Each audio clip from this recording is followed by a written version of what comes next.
What's good YouTube, it's Aurzyn DF, and in today's video, I'm going to be going over the new best jump shots in Season 5 of NBA 2K22, and along with the jump shots in this video, I'm going to be going over settings, badges, everything you guys need in order to become a better shooter on NBA 2K22, so if you are struggling with shooting, then this is the right video to watch. Now, I don't want to waste too much time with the intro, but if you guys do not know, DF has dropped merch. The link is in the description. If you guys do want some DF merch, use code Aurzyn at checkout for 5% off your order. As well as if you are new around here, make sure that sub button, everyone who subscribes is greatly appreciated. And yeah, with all that being said, let's get straight into the video. Okay, so starting off with the simple and most easiest thing there is, one of the most important things is going to be your settings. Now, the first thing you want to do is go into controller settings.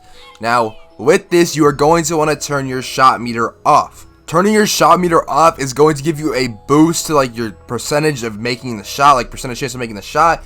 And overall, it's just going to help you out a lot down the line. Once you figure out how to really time your shot, it's going to be so much easier to green with your shot meter off than on. And I promise, you may struggle in the beginning, but once you get it down, you will 100% be a better shooter with it off. The other setting that we need to change is actually in settings now, and that setting is going to be under shot feedback. This will probably be on user only to start off, and you want to put this on all shots. What this does is it tells you the percentage contest, and it works for both defense and offense. So like if your teammate shoots a shot, you know what percent contest it is.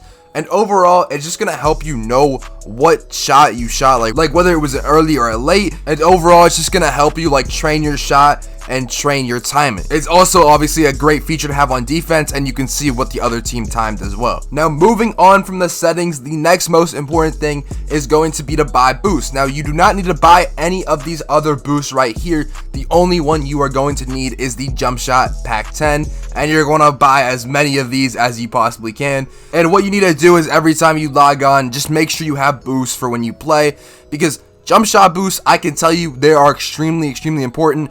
And overall, even if you buy these and let's say you play Park, you're making 300 to 400 VC a game in Park, and you're getting the VC you spend on these boosts right back. So in my opinion, it's well worth it. They're going to help you win a lot more games and overall just be a lot better of a shooter. Another thing to do as well, you guys can see if I go over to skill boost, you guys can see I've done my Gatorade workout or my weekly workout on the right side of the screen right here. You can see my gym rat is active. That's because I'm level 4, or I was level 40 in like previous seasons and got the gym rat badge that way. But if you guys do not have the gym rat badge, the most important thing, you need to go do your weekly workout, and that is going to give you more stamina and more like just physical attributes. So in the long run, when you're dribbling, you know what I mean, you're not going to lose stamina as fast. As well as if you get +3 on all of these workouts on the weekly workout, if you get +3 on all the drills, then you get a little Gatorade meter and it's extra stamina. So that what that's going to do is when you're dribbling or when you're moving around and then you shoot after you're moving around, it's going to allow you to green your shot a lot easier because you have a lot more stamina. And as you guys can see, I also have like some Gatorade boosts. I did not buy those. I'm pretty sure I got them from like the season rewards, but I did not buy those. I would not recommend buying Gatorade because it's really expensive.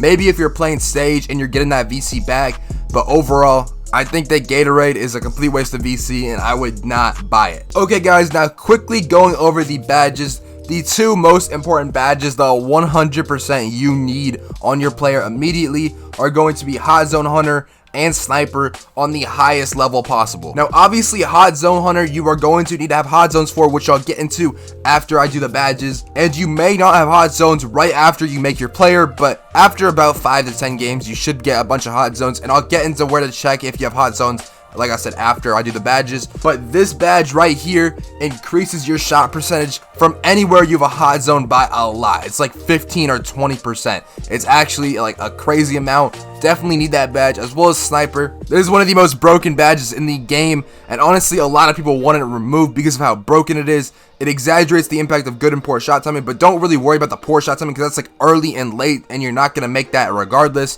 What you really want this badge to do is it helps you green more, as well as it makes your whites go in that are like slightly early and slightly late. After these two badges right here, a badge I really like, especially on a build like my play glass. Obviously this build is not my play glass right here, but a badge that I like on any dribbling build is going to be stop and pop on the highest level possible. Overall, after you dribble, it's just a great badge. After you dribble, you have a higher chance of making your shot.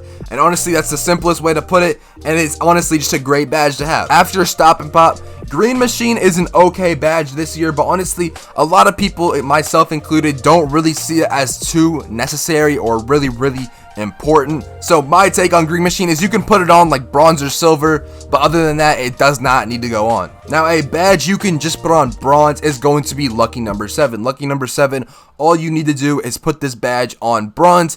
What it does is for the first 7 seconds of the shot clock, it boosts your shot percentage by a lot. And honestly, all you really need is on bronze, and I wouldn't put it higher than that because you're wasting too many badge points, and really not a lot of these shots are going to apply to the first 7 seconds. Now, these are pretty much the badges I would recommend no matter what build you are, whether you're a guard, center, spot. Maybe if you're a spot up, you wouldn't run stop and pop, but if you're a guard, someone dribbling, someone playing twos, these are the badges I would recommend you absolutely need to have. Now, moving on, if you are a guard, I would recommend putting on blinders. Not so much if you're a center. If you're a center, it's definitely not absolutely needed. You might want to run it like lower, but if you are a center, I would definitely recommend to have catch and shoot or maybe corner specialist on instead. And for the final badges, Deadeye is a great badge, as well as Chef. Chef is mainly for guards. Do not put this on if you're a center. If you're a center, you're going to want to put on limitless spot up, and this just allows you to shoot from really deep. It's more of a fun badge than it is like a competitive badge. It just allows you to shoot from super deep off the catch and shoot. But yeah, this is about my badge layout. The higher the badge, the more important it is. So yeah, look out for that, as well as obviously if you're a spot up, I would run catch and shoot, corner specialist, stuff like that. Okay, so I told you when we were going over the Hot Zone Hunter badge that I would show you guys how to get your hot zones or how to check your hot zones. What you want to do is go to play next game, then roster, and then you want to click in on the right stick like that. And what you want to do is tap LT twice, or L2 if you're on PS4. And as you guys can see, I have hot zones pretty much everywhere besides like the close shot, but we're not going to talk about that. Just the mid-range 3-point areas are the main ones that you guys absolutely need hot zones. And as you guys can see, I have them all around, and overall they just help out a bunch. So make sure you guys go check your hot zones and make sure you have all of them. Okay, so I'm now loading into the My Core right here. And the reason I'm doing that is because I want to show you guys the My Core. Obviously, if you guys don't know, if you guys like just got the game or you don't know about the My Core is just basically your own personal court where you can practice your shots, practice dribbling, and overall it's just a great place to just practice. So with that being said, in this game, what you want to do is, honestly, if you're like just learning your jump shot or you just took your meter off, what I would recommend to do is go to the My Court and practice your jump shot. Now, learning the cue of your jump shot and the timing of your jump shot is very important, and that's why I recommend going to the My Court and just literally just sit here and take a bunch of shots. Is going to help you in the long run. And honestly, one of the best ways to just practice is just playing the game. One of the main things I would say when you are like putting on a new jump shot is do not just like put it on for a few games, not make a shot, and then take it off. That's one of the worst things you could do. What you need to do is pick a jump shot, stick with it for 20-30 games, and after those 20-30 games, if you still don't have that jump shot down, you may just need a different jump shot. But overall, you need to learn and actually test out the jump shot and practice with it before you can say whether it's a good or bad jump shot. And once you guys are able to learn your jump shot and learn the cue and learn the timing of it, then you can go play and you should be able to shoot just fine. And finally, right before we get into the jump shots, one last thing I will have to say is if you guys do want to know how to like quick stop, you guys can see I'm just letting go of everything and then shooting the ball immediately. That's the easiest way in my opinion to quick stop. And overall, I don't really think like there's a better way to do it. Like that's one of the best ways to do it. That's how I do it, and it works for me. Alright guys, so we are now in the Jumpshot Creator, and I'm going to be going through some of the best jump shots I know for both guards and centers. So the first jump shot I have for you guys today is going to be Jump Shot 3. This is the jump shot you saw me using on my play shot in the My Court, and this is my personal favorite guard jump shot. But this is not the only one that works. As well guys, I'm going to show you guys my releases, but releases in this game do not matter that much. They're honestly personal preference. They don't really affect the jump shot. So use whatever releases you want, but these are mine. I use Kobe Bryant and Rudy Gay. For the release speed for all my jump shots, it's going to be max speed. The fastest jump shot possible this year is going to be the best jump shot. So I like the release speed max, and the animation blending is just going to be 50-50. And honestly, this is one of my personal favorites for guard jump shots.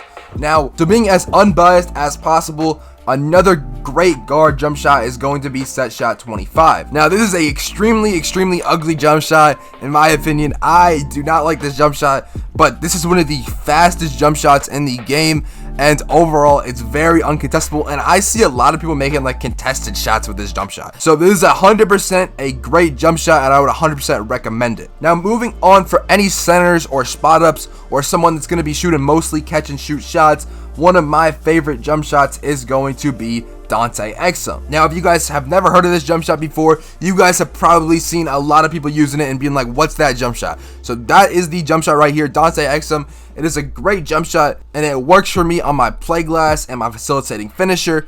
But if you guys do want like a different jump shot for like catch and shoot players, I would recommend putting on Dwayne Wade. Dwayne Wade is also a great jump shot, and this is a very consistent jump shot between like the last like 3 years. It's been very good. So if you guys are looking for another catch and shoot jump shot, as well as this jump shot does work for guards as well, this is the one I would recommend. And those are really the main like jump shots people use in this game. There's not too much variation. There's some people that use like that weird jump shot, but for most part, these are the best jump shots in the game.